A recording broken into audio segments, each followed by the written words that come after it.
Please welcome Monsieur le Président de la République, Emmanuel Macron, joined by Honorable Minister of Health and Family Welfare, President of AIMS, Sri J.P. Nadda.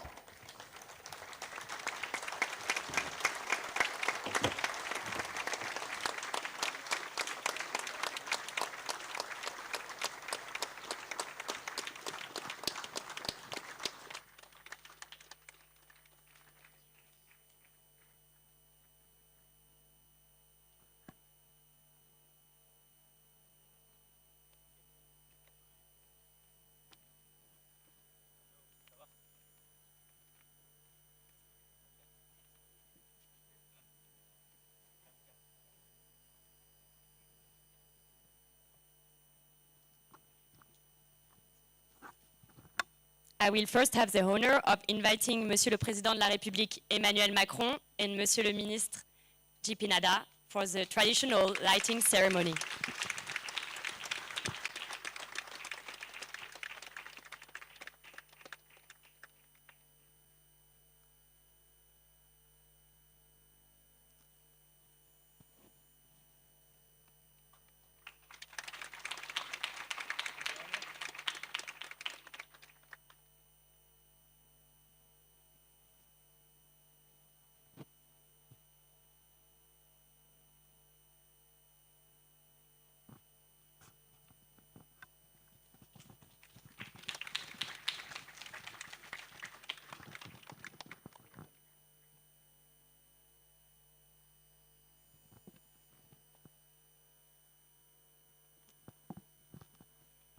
And I will invite Honorable Minister J.P. Nadda to take down a seat while we start the conversation. Thank you, Honorable Minister.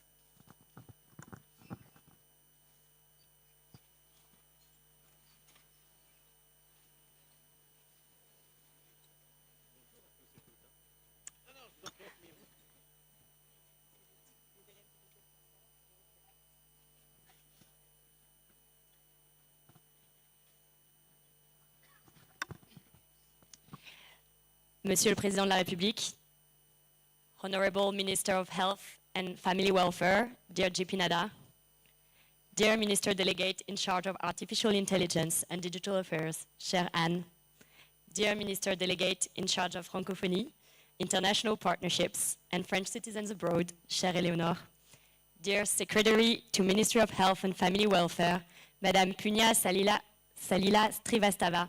Sorry in advance for my Indian friends if I don't pronounce the names correctly. Dear Secretary of Departments of Science and Technology, dear Abhay Karandikar, dear Secretary of the Department of Biotechnology, Dr. R.U.S.H Gokhale, dear Member of the French Parliament, cher Anjante, dear Ambassador of France to India, cher Thierry Matou, dear Ambassador of India to France and Monaco, Shri Sanjeev Kumar Singla, dear Special Envoy of the French President for AI, cher Anne Bouvreau, Honorable Directors of AIMS Delhi, dear Professor Srinivas, thank you so much for welcoming us to the most prestigious hospital in India. Honorable, yeah, you can give a round of applause for that.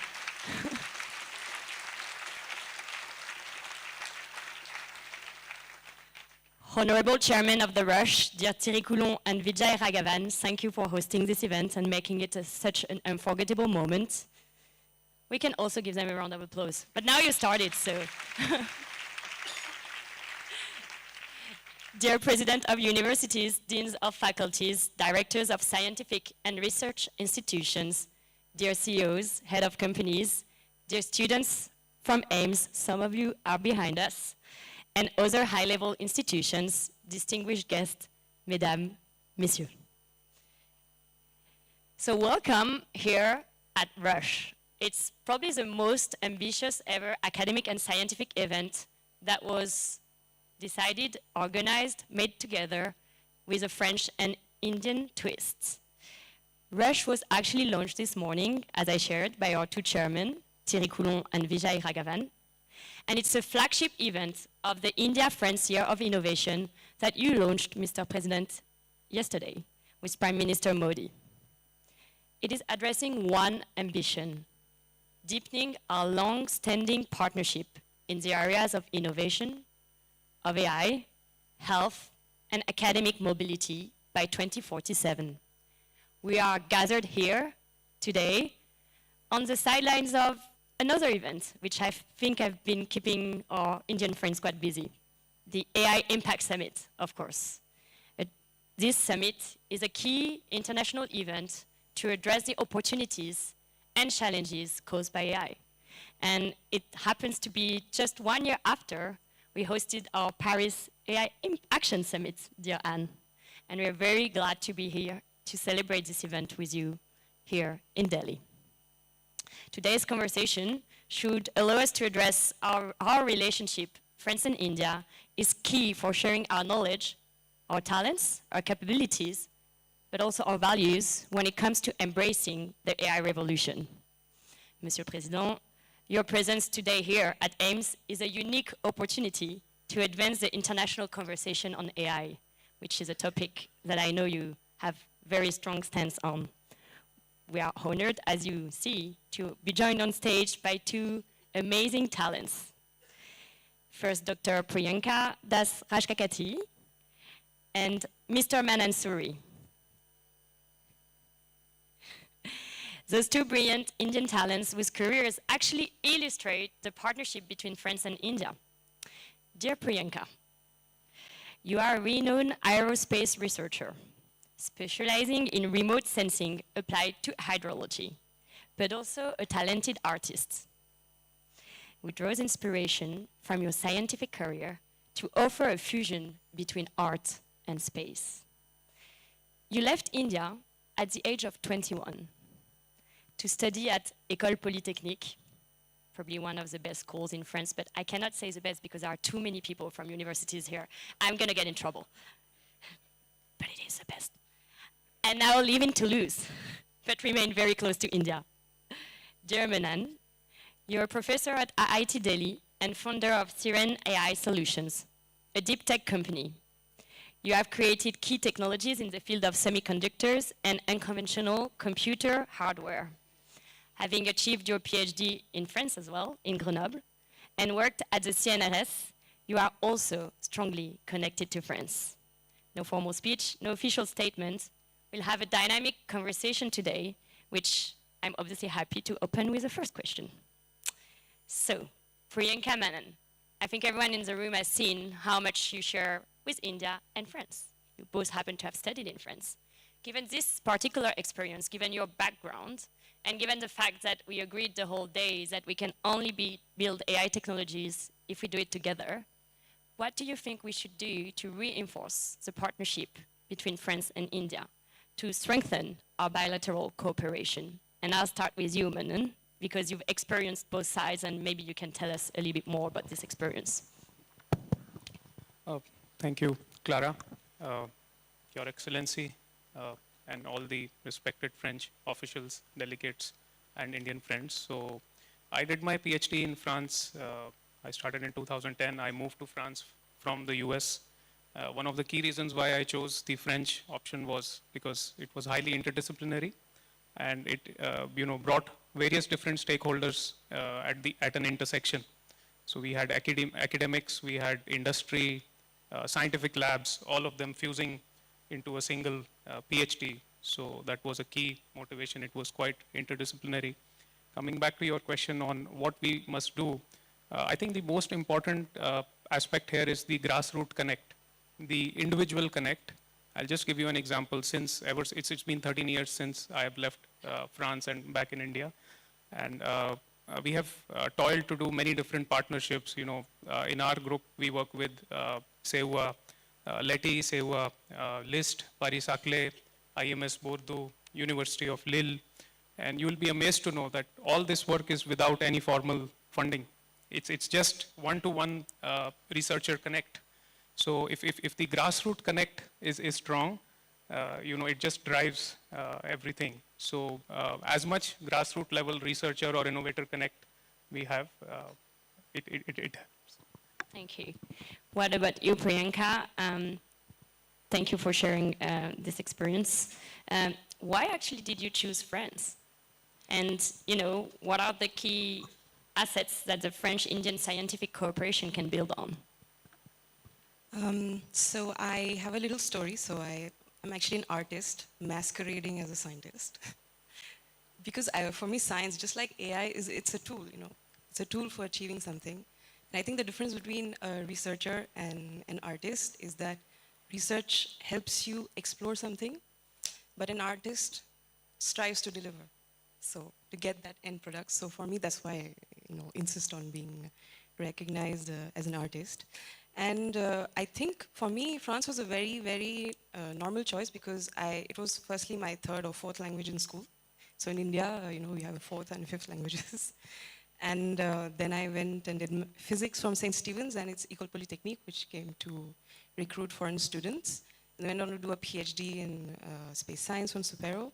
And I always felt that the artistic side is what really helps connect. It's the emotional connection which, we can leverage as scientists to speak about our technology and make the end user understand it better.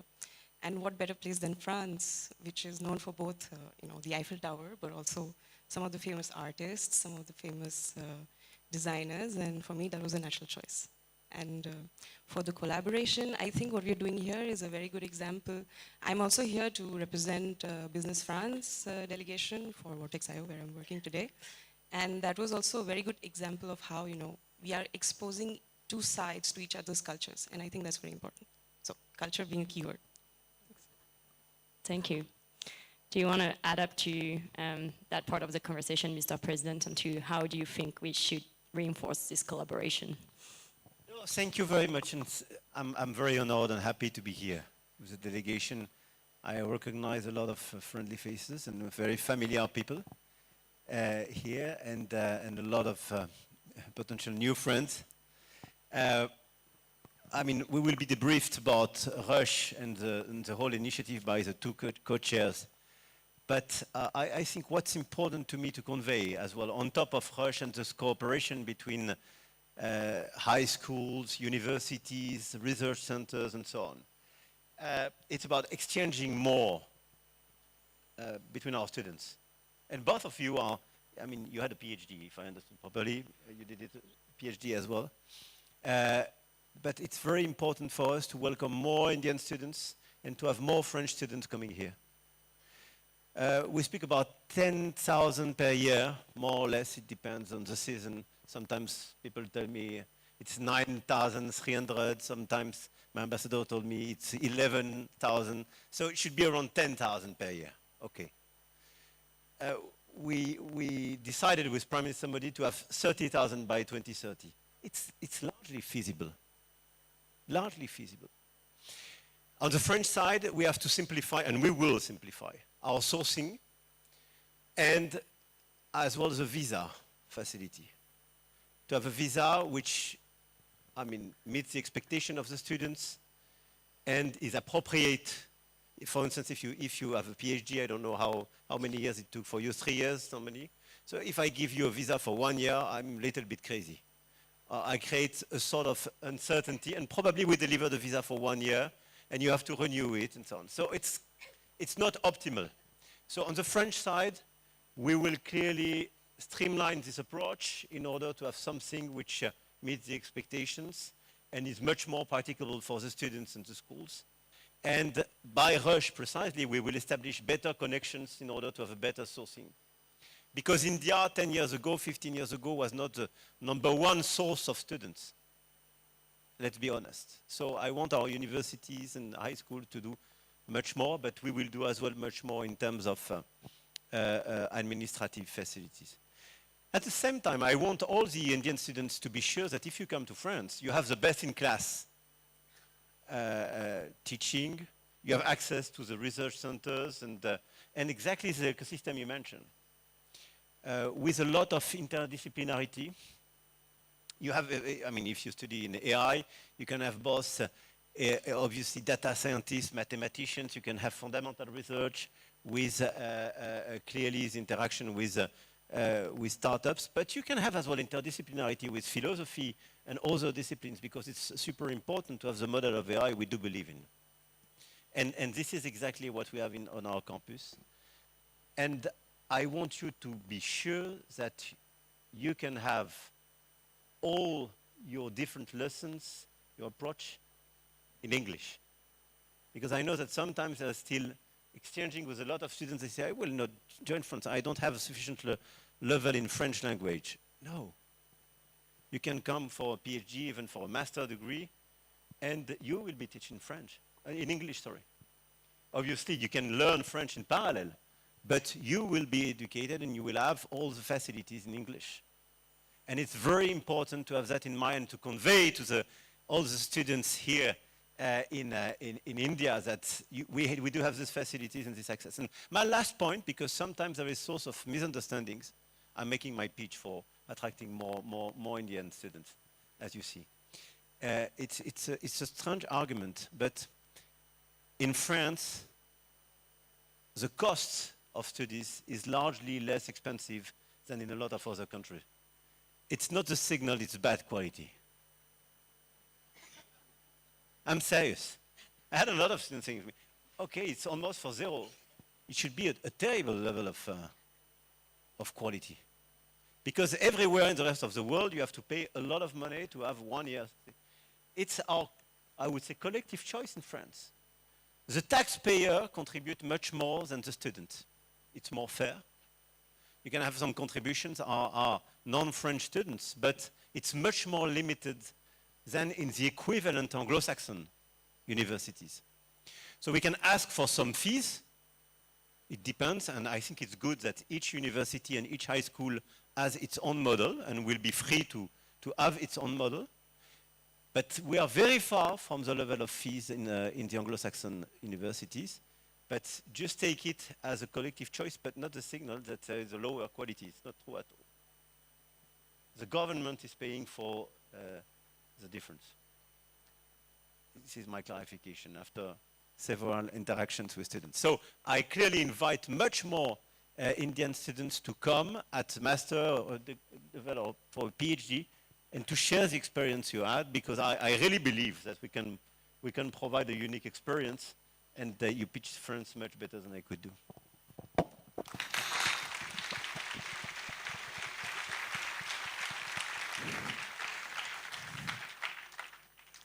I hope some of the students sitting behind us got convinced. And thank you. We're going to count how many of you we take back in the plane. Great, thank you, Mr. President. I mean, obviously, this is the AI Impact Summit, and everything we shared is particularly true when it comes to AI, because as you rightly said, one of the reasons you came to France is because you have such an interdisciplinary approach, and when we think about AI, there's probably not single technology that is so interdisciplinary. So this week is the AI Impact Summit. And I think we had discussions here today, but all around the city about how AI is a technology that basically we only get probably once a century. That changes everything from the way we learn, from the way we get informed, from the way we cure disease. We're in one of the most prestigious hospitals here. It changes the way we interact. It changes the way we access information. And as such, it can only be dealt when we bring a lot of different stakeholders in one room. And that's what we're doing with the AI Summit we did in Paris and that India is doing now. When you're thinking about AI, and you both work in AI, and I know you have this idea in mind on where you want to bring AI, and this is something we concretely share with our Indian friends. This is too much of an important technology to just be developed in the hands of a few companies. We need to think how we develop it with public good interest. And I know you both care about this topic very much. So maybe starting with Manan, based on your work, what would be your advice to this room, scientists here, but also people from the government, people from all around the world who are gathered in Delhi, so to make sure that we continue trying and pushing AI in the interest of public good, which was a key theme of our AI Paris Summit as well. Sure. So, we can just talk endlessly about AI, but I'll focus more on, something which is relevant for this discourse. So we have to see that as AI matures, as it becomes more and more useful, it will be adopted more. It will be consumed more. And if it is being consumed more and we are really serious about its social good, then it has to become more sustainable. It has to become more energy efficient. It has to become more green. So that is something that, at least in our work, we try to closely focus on, because we work on things like next forms of computing, semiconductor devices which take less energy. So, neuromorphic computing, bio-inspired computing. The essence here is that we need to cut down the power budget or the energy budget that AI systems consume.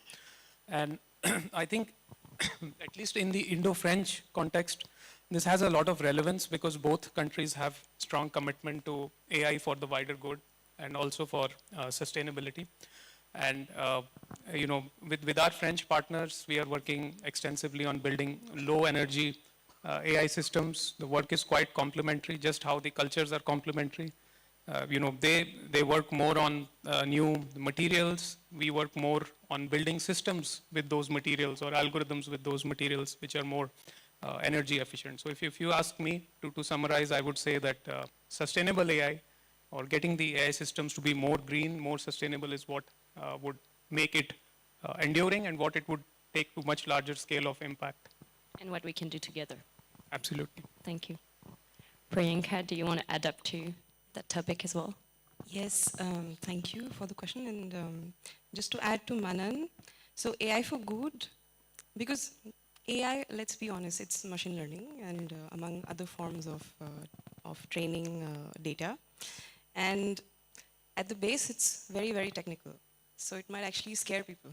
So we need some mechanisms that, on one side, you're able to destigmatize this fear of technology and people not knowing what is behind. Even for us scientists, sometimes we're like, okay, what's behind this model, And so on the sustainability aspect, it's also, we are training large amounts of data, but is it better to, focus on certain aspects, and that really depends on regulatory access, to the different data sets that we have. For example, we work on flood early warning systems, and I'm heading international strategy for this company. And so when we are doing transboundary training, how do we get access to that data? Even if we cross-collaborate with research teams, so we require the help of policymakers to make sure that the access to that data is fluid, so that we have more parameters that can help us with our training. Thank you. Manan, you're also a professor, and so one of the aspects I know you're thinking about a lot is the impact of AI on your students. Could you build a bit on that as well? Yeah. So again, especially for academic pedagogy, it's like an inflection point with the LLMs, the GPTs, the agentic systems. It's like a never seen before, and many things are not clear. We don't want to jump into stifling innovation before the systems mature, because we have to make sure that even the innovation is there. But the way I like to look at it is not in a negative sense, but it's really a beast which needs to be tamed both by the teachers and the students, for more efficiency, more productivity. At the same time, we need to protect the demographics. The session before spoke about the child protection. So we need to take care of the demographics, but there are n number of things, whether students can use agents in an examination, whether teachers can design a question paper with an agentic AI, or whether you can replace the classroom teacher with an avatar of an instructor. So there are many gray areas, but we need to ride this tide, and we need to really be able to tame. Both students and the teachers need to tame this technology for the wider good. So. Thank you. So you talked about sustainability, data access that led us to teaching, and you mentioned it, kids.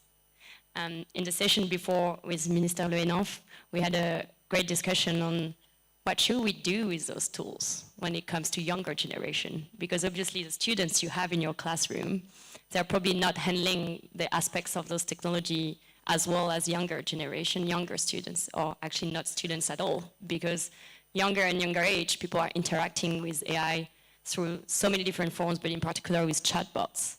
And those chatbots, they converse, they engage with you, sometimes they get in your intimacy, and it has so much consequences on younger people.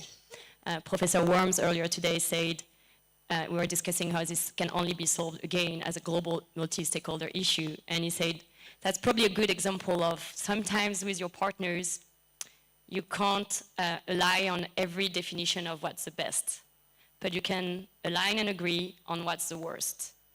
And the worst on AI chatbots and children is probably a scenario we've already seen unfold in front of our eyes when we think of social networks. So how do we come together and address this issue before it has the impact it has had with social network? Is something we discussed earlier with the minister, to discuss about the need for global expertise, the need for standards, the need for tools, building tools also that will get this technology in a very positive way for children without harming them in a way that we can only see, unfolding now in front of our eyes. So I'm glad you raised this question. We don't necessarily have all the answers, but I think seeing a global community taking that as one of the aspects we want to move forward is extremely important. And I know it's important to you, Mr. President. So maybe with all those topics, sustainability, data access, the ability to connect with education, but also to protect the younger generation, how do you think we should advance this conversation on AI and public good? Thank you. I think the summit organized tomorrow by India is extremely important regarding all these issues. And after our action summit 1 year ago, we follow up the conversation in order to have, to try to make sure that our countries benefit from the innovation, but to make sure as well that this innovation will be at the service of our common goods and our humanity. And I think it's as important as allowing the innovation to be part of our countries. I really believe that we have the same obsession both in India and France, I would say, and in Europe, which is that we don't want to be dependent on a totally US or a totally Chinese model, but we really believe that we need a broader one, and we want to be part of the solutions, and we want to have players being part of the solutions. So you perfectly described what is at stake. What we want to do is to make sure that we have the data centers and the computing capacities, that we train the talents in our countries, that we have all the capacities, and it's clearly about computing capacities, talents, and capital. Here are the three elements. And when I speak about computing capacities, it's about having affordable, or at least competitive, low-carbon energy in order to deliver this agenda. On this agenda, I really believe we have a lot of assets, and we are in the race. We are lagging behind both US and China, but we are in the race. Now the question is, on the downstream side, how to accelerate adoption. And you mentioned it, both of you. And adoption is critical. Why? Because it's how to make sure, sector by sector, with the right ethical approach, AI will be adopted and transform your productivity, will allow you to discover new disease, to completely change your energy model, to be much more productive. And this is one of the only way, clearly, to see the consequences of AI in the statistics, and to avoid a well-known paradox where AI can be seen as a wonderful innovation, but without a lot of impact. So adoption is absolutely critical. But when we speak about adoption, we speak about the speed, the depth of this adoption, but as well how the key players of each sector are familiar with AI in order to make it, to transform AI solutions and technological solutions at the service of their objective, and not something which will completely and just disrupt their approach. And this is exactly what we want to do, especially in the healthcare sector, and we will have the occasion a little bit later today to illustrate this transformation. It's true on space, it's true on energy, and so on. On the other side, you mentioned frugality. I think the way we want to be part of this race and this global competition is slightly different. When we speak about data, when we speak about energy, I think both India and France do consider that we can do it in a different way. The hyperscalers are organizing this approach. This is why when we speak about large language model, with Mistral AI, we adopted a much more frugal approach. What Yann Lequin is building, by the way, in France, and we are very proud of that, leaving Meta, is clearly another approach to modelize AI, which is much more frugal. And India was one of the rare countries to choose small language models as well, based on this frugality and to be much more targeted. And I think we're right, because otherwise you can see that this race is already unsustainable by itself. Having these hyperscalers buying and building or booking for huge data centers everywhere in the world, most of them don't have any access to energy. Most of them, even in the US, don't have energy, and none of them have the clean energy. I mean, it's not sustainable on the, even on the midterm. So I really believe that our common approach makes much more sense, but we have to clearly bridge the gap at the same way. But the alliance and the partnership between both of us makes a lot of sense. My last point is about the fact that we really believe, both India and France, in an AI at the service of our humanity. Meaning we are ready to put regulations. And I want just to mention three examples of that. The first one was largely developed, is about childhood. It's clear that in the system today, something is rotten, and look at the situation of our children, our teenagers. When you speak about social media, if you add to this social media some chat box with agentic capacities, I mean, this is the beginning of a terrible situation. And we already have all the symptoms of the situation. So we have to protect our childhood, and we are aligned on that. Second, we are in favor of transparency. And one of the key achievements of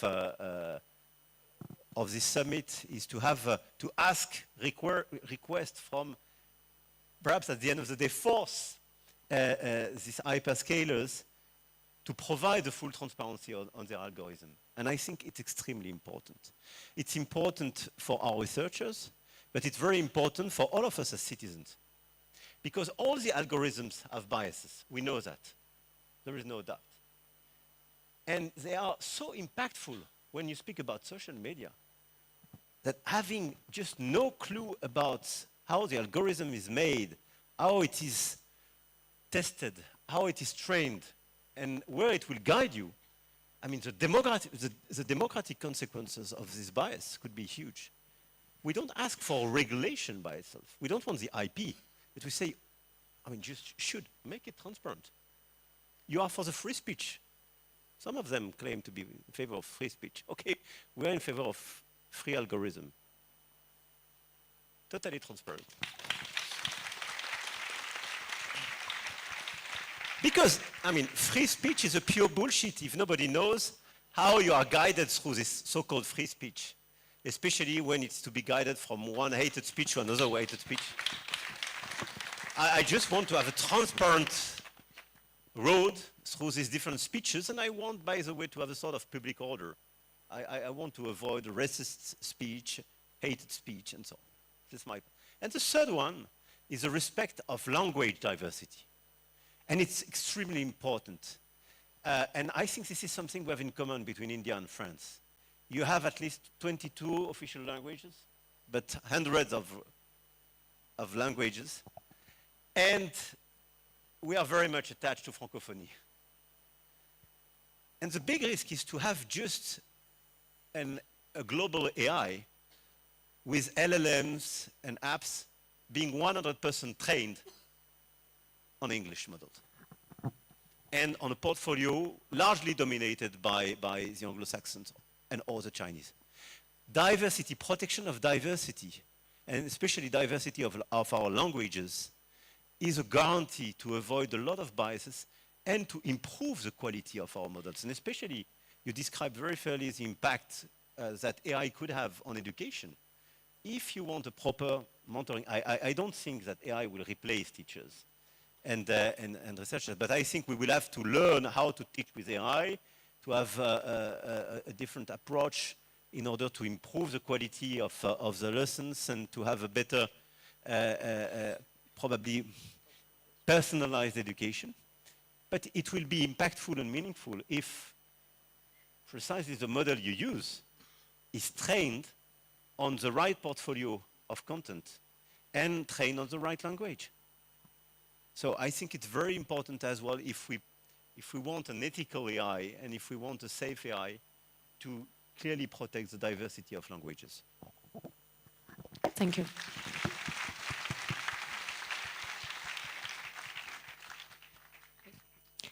Thank you, Mr. President. Thank you, Priyanka. Thank you, Manan. We're coming to the end of this conversation. We're going to have a picture on stage with you two talents and the president, of course, and then we are going to move to the next part of our meeting. Thank you so much.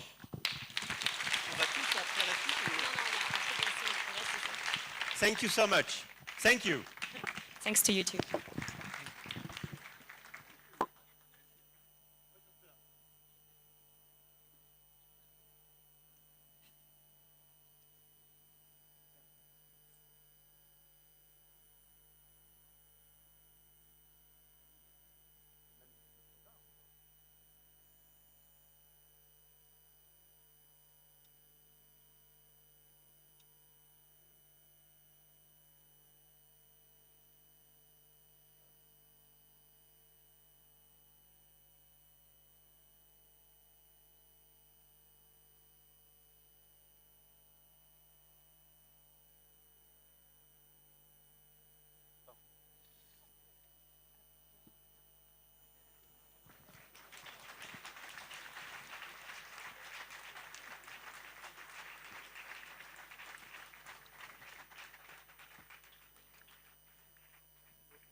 Thank you so much. You are waited in France. Whenever you want, we would be more than happy to welcome you.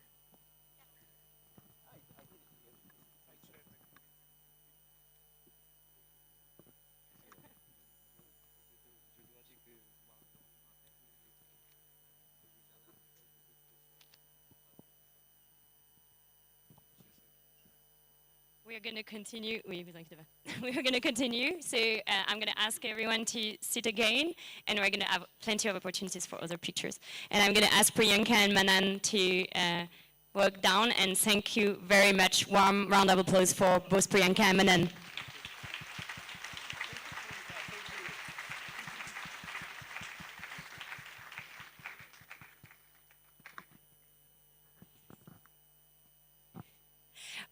I now invite our two chairmen of R.U.S.H, Professor Thierry Coulon and Professor Vijay Raghavan, to join us on stage for the second stage of our event.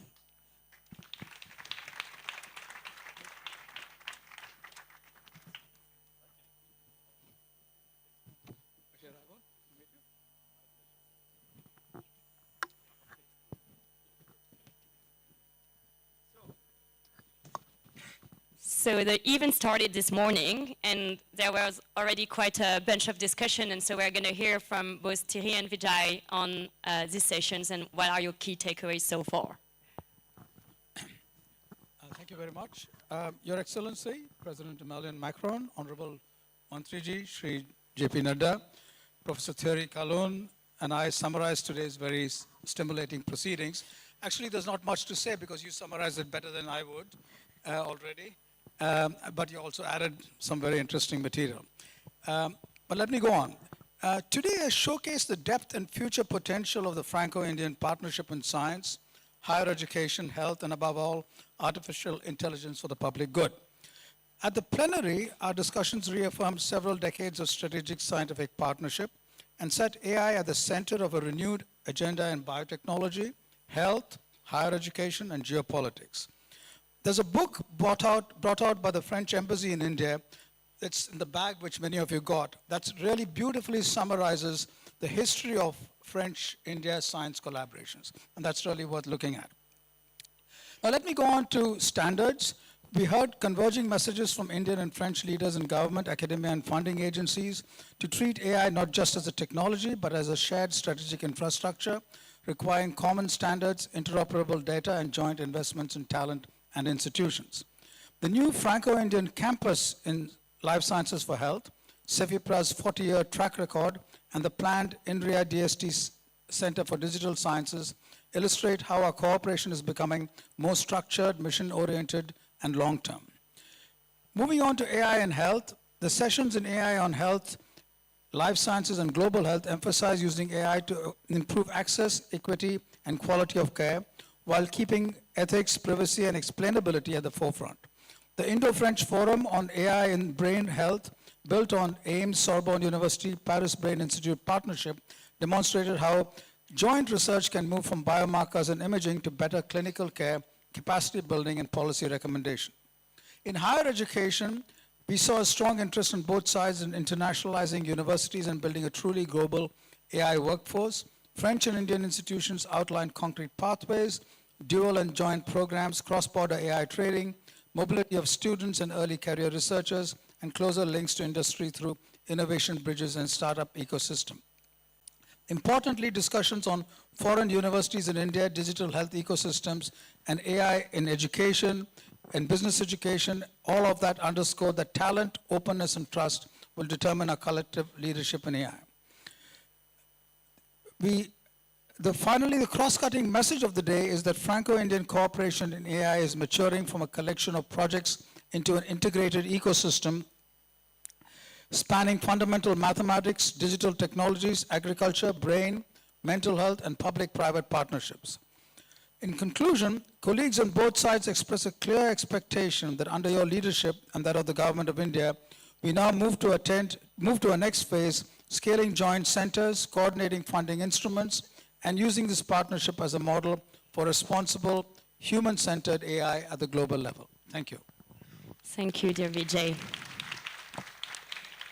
While moving to Thierry Coulon, I also want to share that both Vijay and Thierry are obviously the two chairmen of the R.U.S.H, but they also share, like our previous persons we had on stage, two things. Your internationally recognized scientific expertise, which we're very proud to highlight today, but also that you both advised our leaders on science before in your career.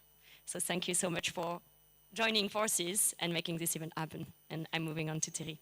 Thank you, Ambassador. Thank you, Clara. Thank you, Vijay, Mr. President, ministers, excellencies, colleagues. From all the discussions that Vijay has brilliantly summarized, one message stands out. France, as far as higher education and research are concerned, but maybe more generally, France and India are complementary by nature and compatible by choice. India is the talent powerhouse, an emerging science and technology giant, and a key partner in a fragmented global order. It brings skills and speed. France, on the other hand, brings a tradition of scientific excellence, strong institutions, and an approach that connects innovation with trust and regulation with innovation. So our cooperation should not be driven by volume alone, although you recall that we have a clear target, easy to remember as well, 30,000 students in 2030.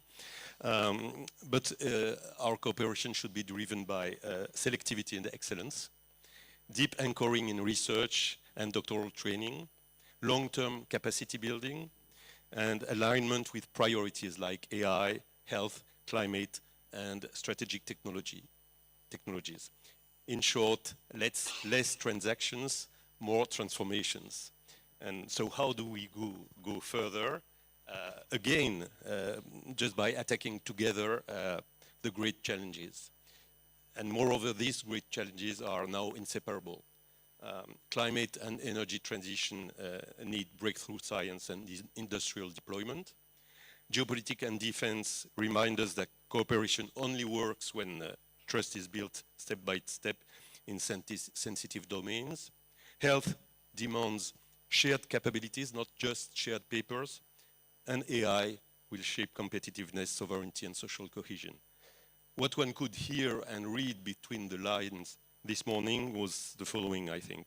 The choice is simple. Either we import the future or we co-invent it.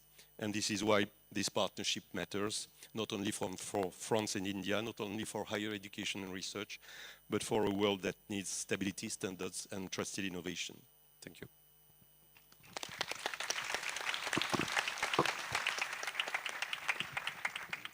Thank you, Professor Coulon. Before we unveil some of the cooperation that many of you are in the room, building every day, we will have a picture, and then we'll launch a little video.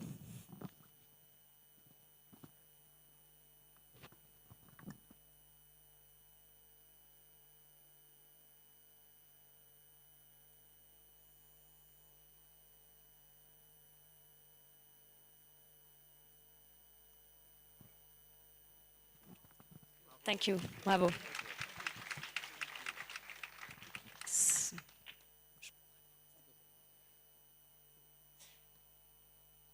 So, Monsieur le Président, yesterday you unveiled with Prime Minister Modi new areas of cooperation and MOUs among our most prestigious institutions. We'll now launch a video that portrays what all those collaborations are about. Université Paris-Saclay and IIT Bombay share a strong commitment to academic excellence. A student exchange agreement reinforces structured mobility, academic cooperation, and cultural exchange, laying the foundation for long-term strategic collaboration. Building on a long-standing partnership developed by Centrale Supélec, Université Paris-Saclay has signed a Memorandum of Understanding with BITS Pilani. The agreement strengthens collaboration through structured mobility, deeper academic ties, and joint initiatives in computer science, energy, biotechnology, chemistry, and the humanities. Ashoka University and École Normale Supérieure PSL are leading institutions committed to excellence in teaching and research. A memorandum of understanding promotes collaboration across disciplines, from experimental sciences to the humanities, encouraging faculty and student mobility, joint research, visiting scholars, and shared academic resources. INRIA and DST share a long-standing partnership grounded in scientific excellence. Together, they have established the binational Indo-French Center for Digital Sciences and Technology to advance research, innovation, societal impact, and digital sovereignty in collaboration with leading institutions from both ecosystems.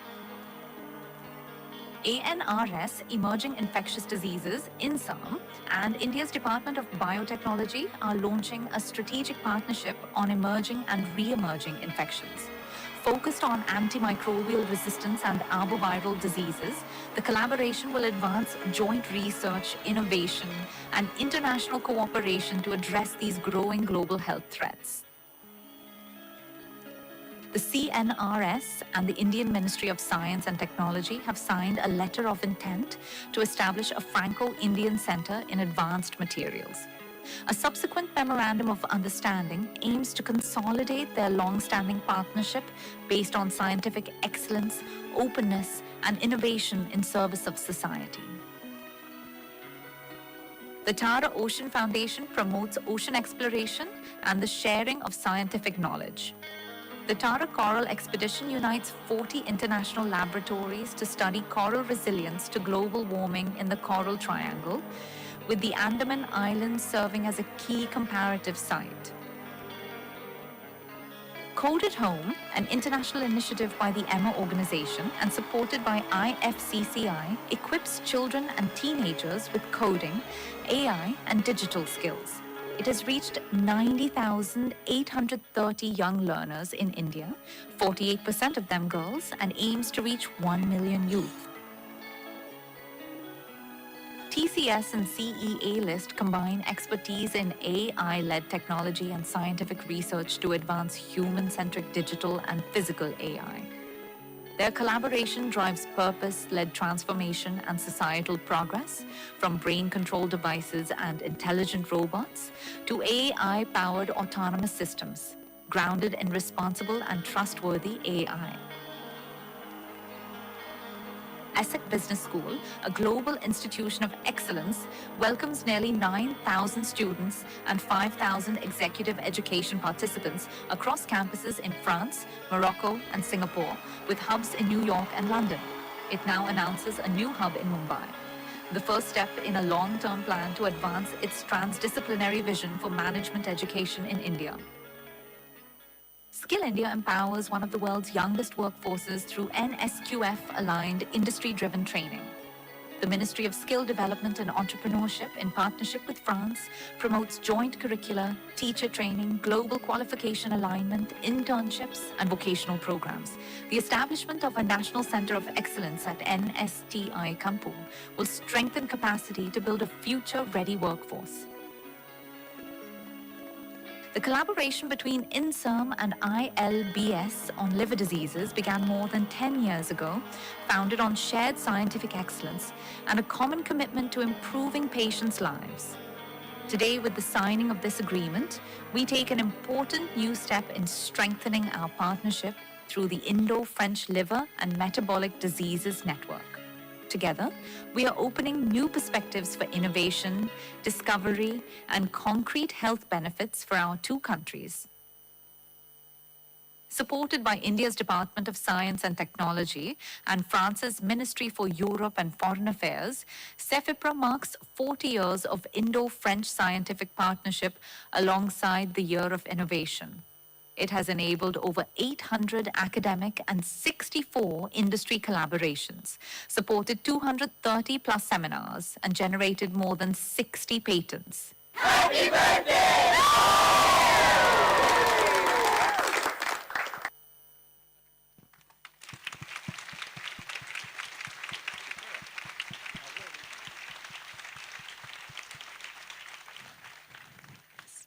So I'm going to call the representatives of the institution who are unveiling this cooperation to join us on stage for a final picture.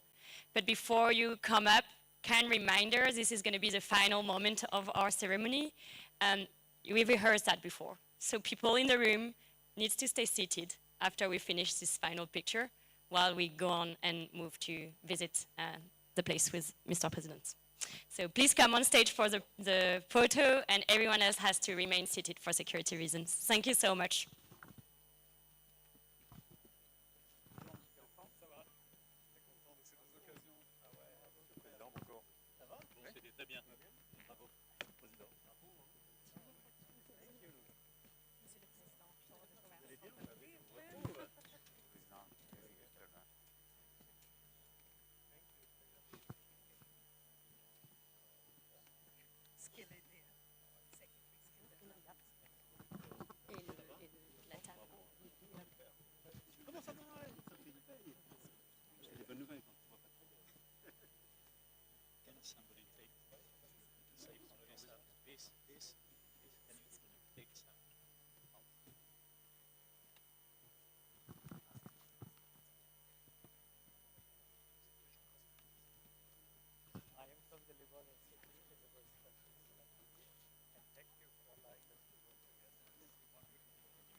People who are not in the official delegation, please remain seated.